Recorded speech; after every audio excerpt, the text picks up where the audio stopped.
नहीं मालूम कि कितने दिन जिंदा रहूं, लेकिन जब तक जिंदा हूं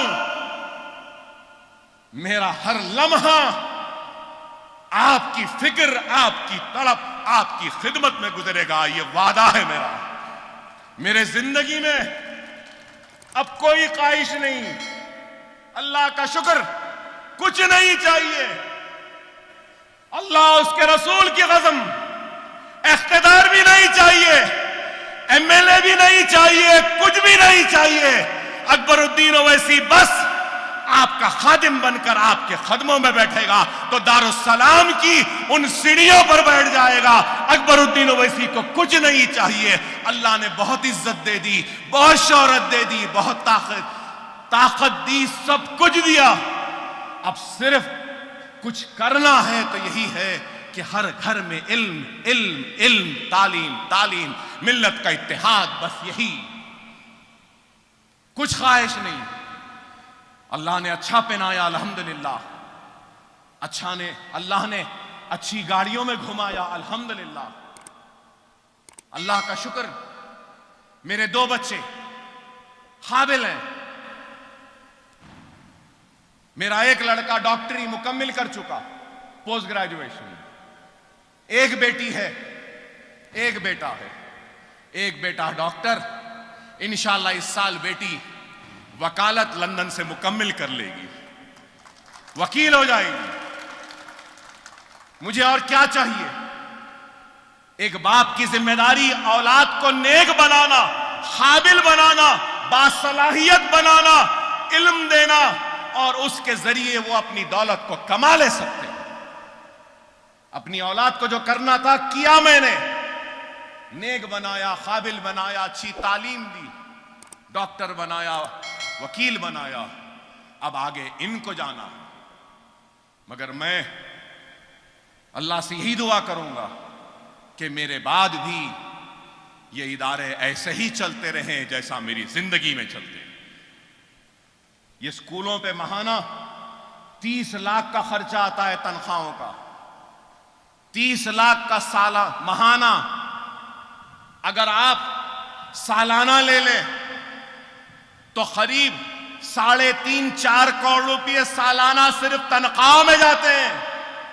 फिर सालाना ये स्कूलों की तामीर में भी करोड़ों रुपए जाते हैं। अल्लाह मेरी औलाद को इस काबिल बना कि वो मेरे बाद भी ये 4 करोड़ का खर्चा स्कूलों का बर्दाश्त कर सकें, अपनी जिंदगी के साथ साथ मेरे स्कूलों को भी चला सकें। मेरी कोशिश है कि जिंदगी में ऐसा कुछ इंतजाम कर चला जाऊं कि मेरे मरने के बाद भी मेरे स्कूल मेरी औलाद के मोहताज ना रहे, किसी के मोहताज ना रहे, खुद ब खुद मेरे स्कूल चलते रहे। इंशाअल्लाह आइंदा 5 साल में वो काम भी करूंगा। वो काम करना है मुझे कि 5 साल में ऐसा बना दूं कि ऐसे किराए आए जिसके जरिए मेरे स्कूल खुद ब खुद उन किरायों के जरिए चलते रहे। ये हमारी कोशिश है। खैर, बहरहाल आप तमाम का ममनून व मशकूर कि आपने वक्त निकाला और मेरी हिम्मत अफजाई की। मेरे लिए मेरी जिंदगी का सबसे बड़ा काम अगर कुछ होता है ना तो वो ये स्कूल्स होते हैं। लोग बोलते हैं मुझे, अकबर साहब आप स्कूलों में फिरते हैं। हाँ, मैं फिरता हूं। आज तक नहीं बोला, आज कहता हूं।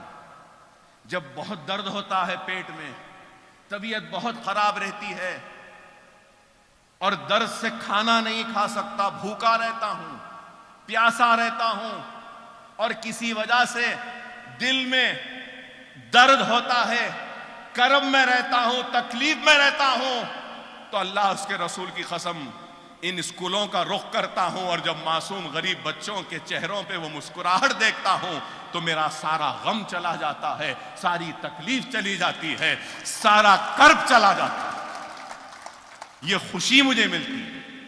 मेरी जिंदगी की सबसे बड़ी खुशी है तो वो इन मासूम बच्चों की तालीम का इंतजाम है। मैं आपका ममनून हूं, मशकूर हूं कि आपने वक्त निकाला और मेरी हिम्मत अफजाई की। और दुआ करें अपने नमाजों में कि अल्लाह मेरे इस काम को कबूल करे। लॉकडाउन में भी हमने काम किया, ये सैलाब में भी काम किया, जितना हो सकता है मेरे से मैंने किया।